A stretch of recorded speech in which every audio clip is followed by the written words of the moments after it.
안녕하십니까. 행복한 안식일입니다. 먼저 다 함께 하나님의 말씀 요한복음 6장 35절의 말씀을 다 함께 한 목소리로 읽도록 하겠습니다. 예수께서 시작. 예수께서 가라사대 내가 곧 생명의 떡이니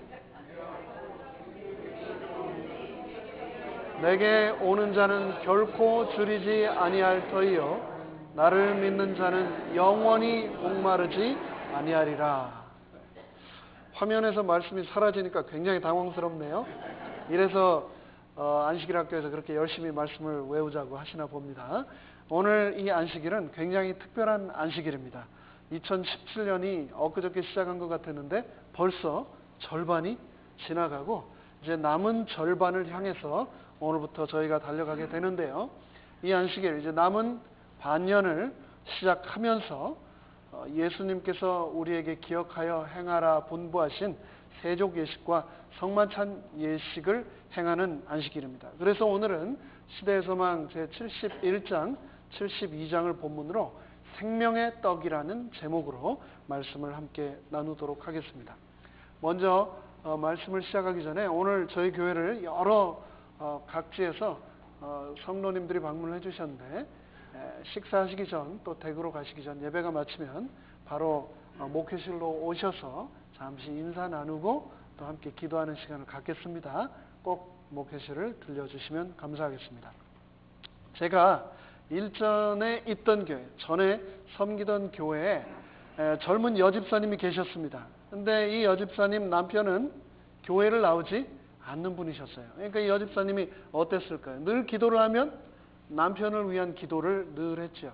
그러면 남편한테 맨날 부탁하는 건 딱 하나, 뭘까요? 교회 가자. 교회 가자.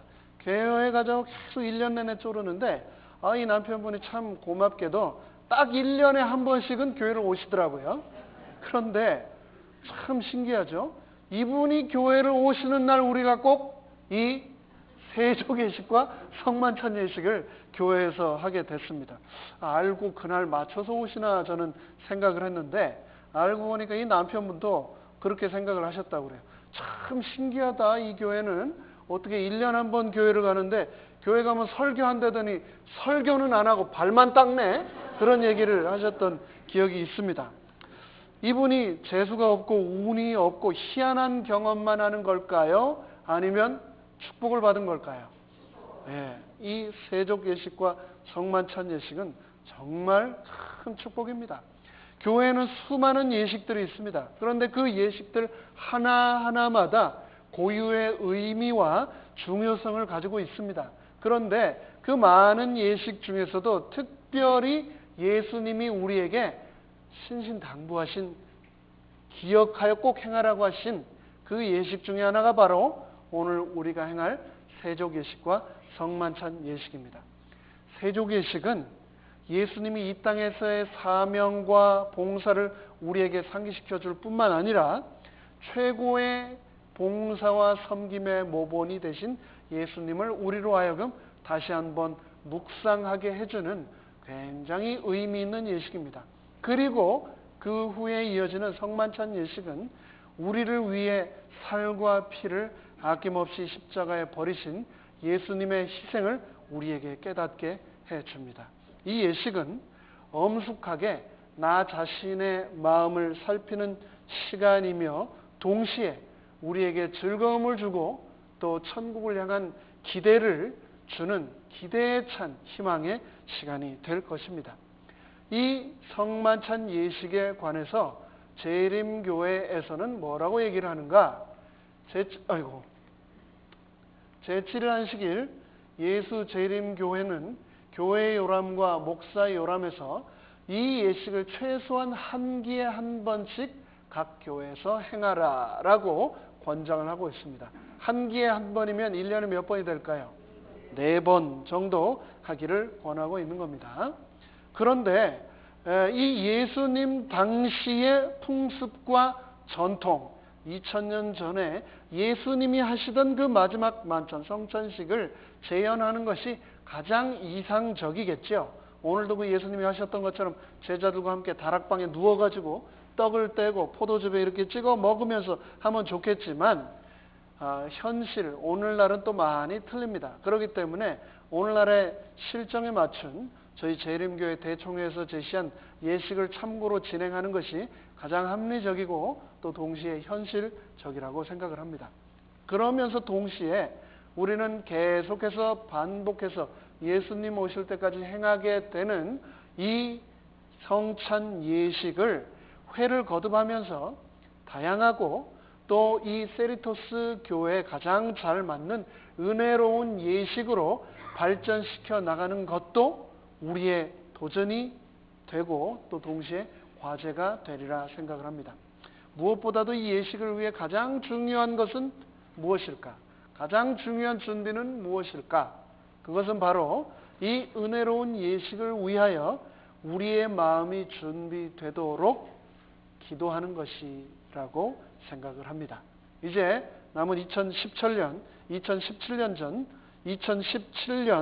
남은 절반을 맞이하는 이 안식일 예배 시간에 거행되는 이 예식에 성령님이 함께 하셔서 우리 모두의 큰 은혜와 축복이 함께 하시기를 간절히 기원합니다.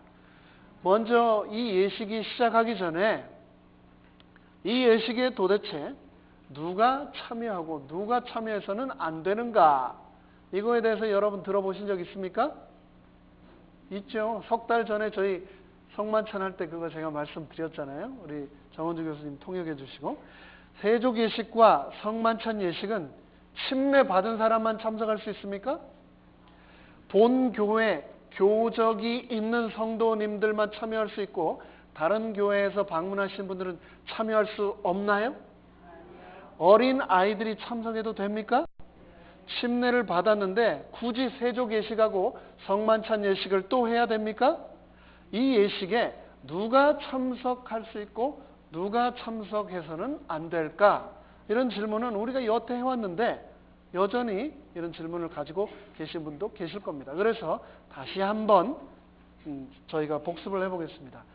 재림교회 기본신조 16페이지에서는 모든 믿는 그리스도인이 참여할 수 있다. 아주 분명하게 얘기를 하고 있죠. 누가요?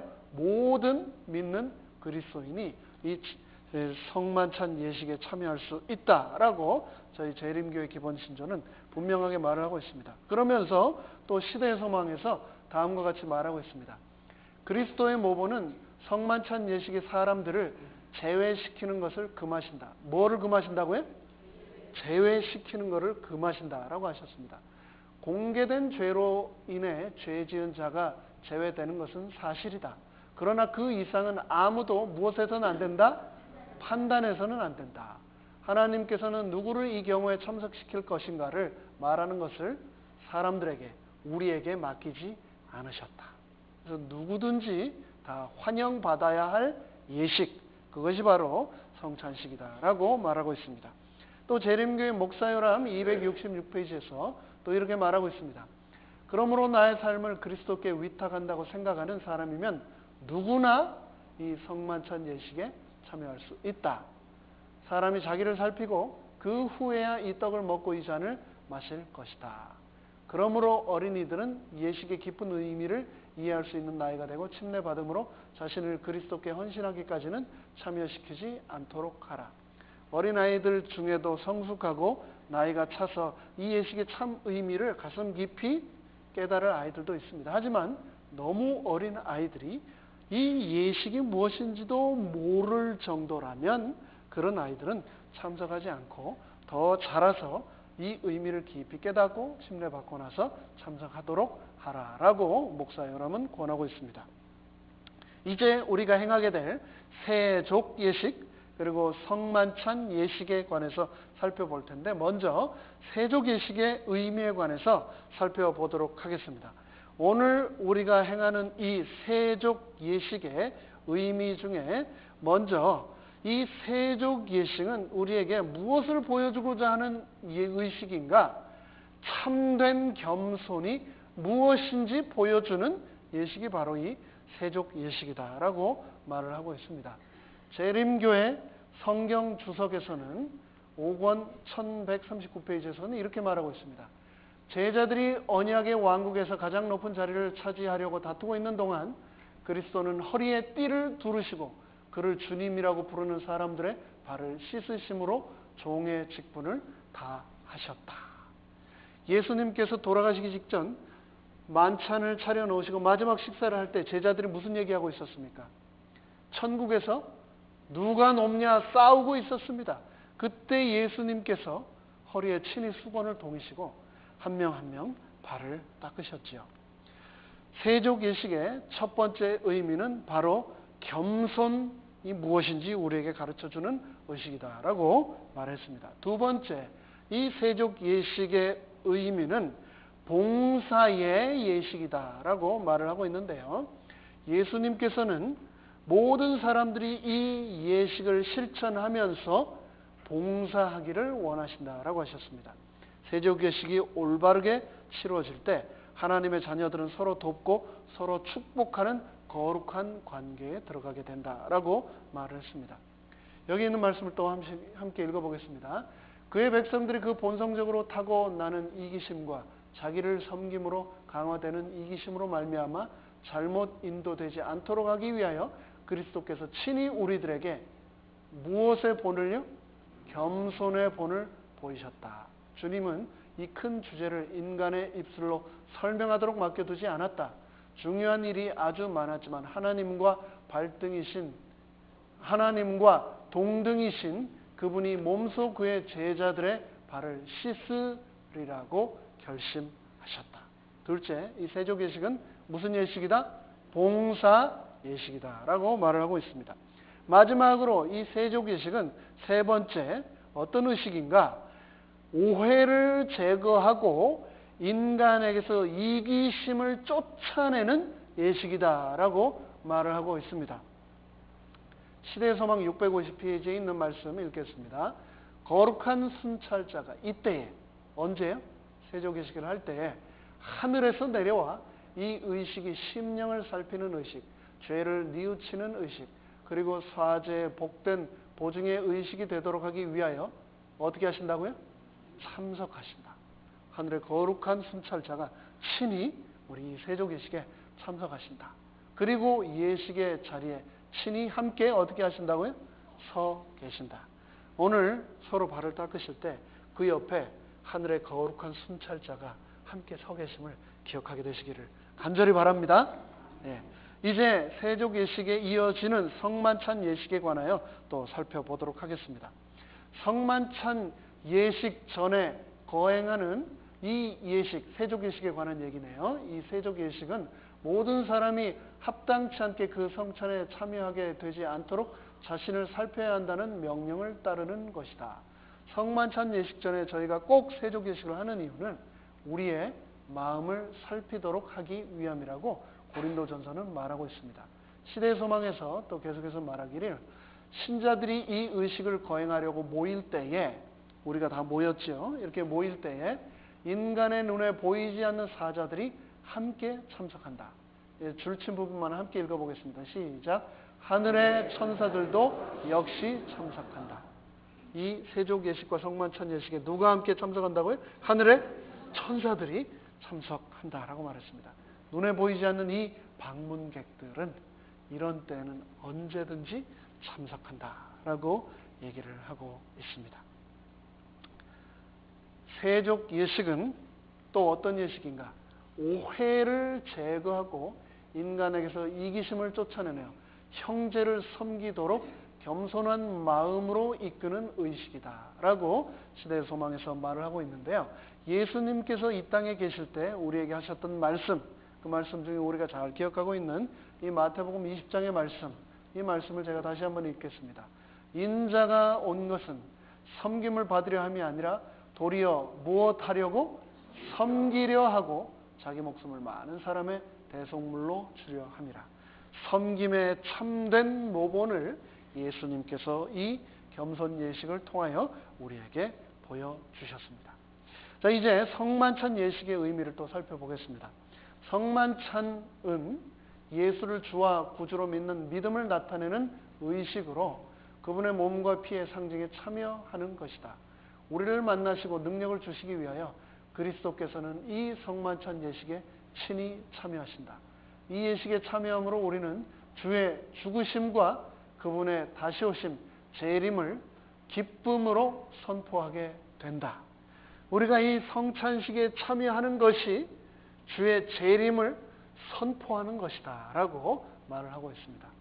모든 성만찬 예식 때마다 우리는 하늘의 영적 능력을 받을 것이다 라고 말씀하고 있습니다. 시대의 소망 660페이지에 있는 말씀, 너무나 제가 좋아하는 말씀입니다. 읽어드리겠습니다. 모든 떡덩이마다, 떡 접시가 여러분 앞을 돌아갈 겁니다.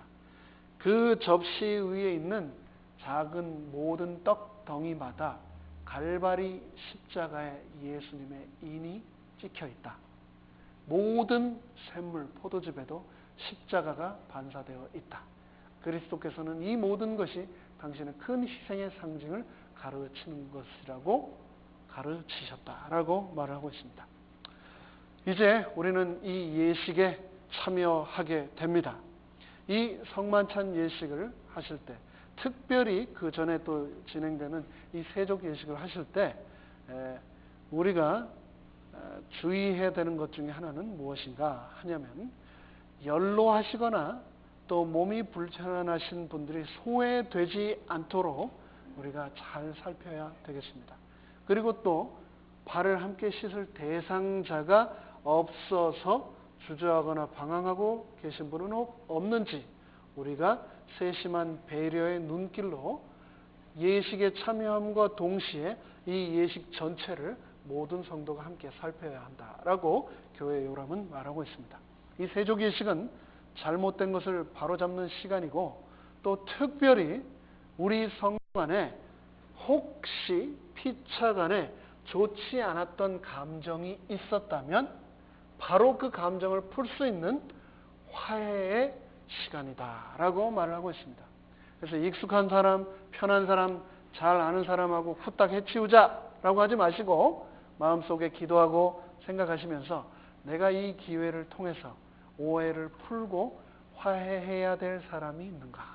그래서 마음속에 떠오르는 분과 함께 하시면 좋겠습니다. 그 후에 우리 모두 성찬 예식에 참여하게 되겠습니다.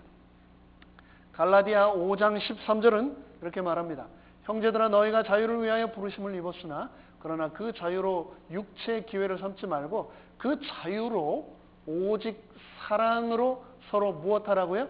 종노릇하라, 섬기라 라고 말을 하고 있습니다. 그러면서 마태복음 25장에서는 내가 진실로 너희에게 이르노니 너희가 여기 내 형제 중에 지극히 작은 자 하나에게 한 것이 곧 내게 한 것이니라 라고 말씀하셨습니다. 이 말씀이 무슨 말씀인가? 여러분이 오늘 씻기실 그 발은 누구의 발이라고요? 예수님의 발을 씻기는 것이다 라는 것을 기억하라고 예수님이 마태복음 25장에서 말씀하고 계신 겁니다. 오늘 우리는 서로의 발을 씻김으로 예수님의 발을 씻기는 엄청난 특권을 행사하게 될 것입니다. 기쁨과 감사로 이 예식에 동참하게 되시기를 간절히 바랍니다. 성만찬은 슬픔의 시간이나 구속의 시간이 아닙니다. 기쁨의 시간입니다. 구원을 축하하는 시간입니다.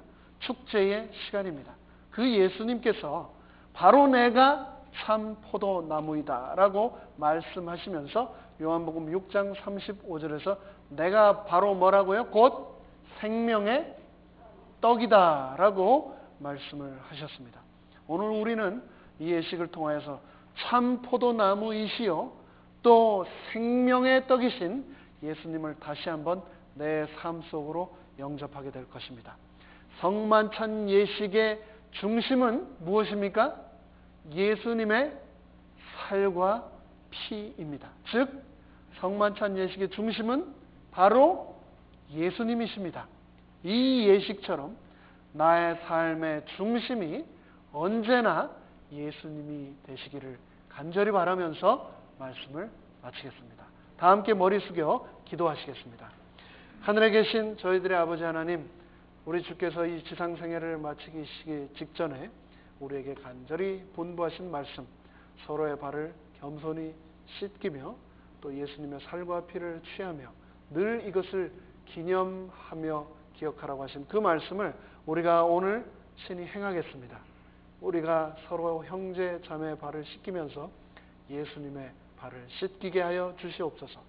그리고 오늘 저희가 취하는 이 떡과 피를 통하여서 우리가 저 천국 영원한 영생을 소유하게 됨을 다시 한번 기억하고 감사하게 하여 주시옵소서. 모든 말씀 예수님의 이름으로 감사 기도 드리옵나이다. 아멘.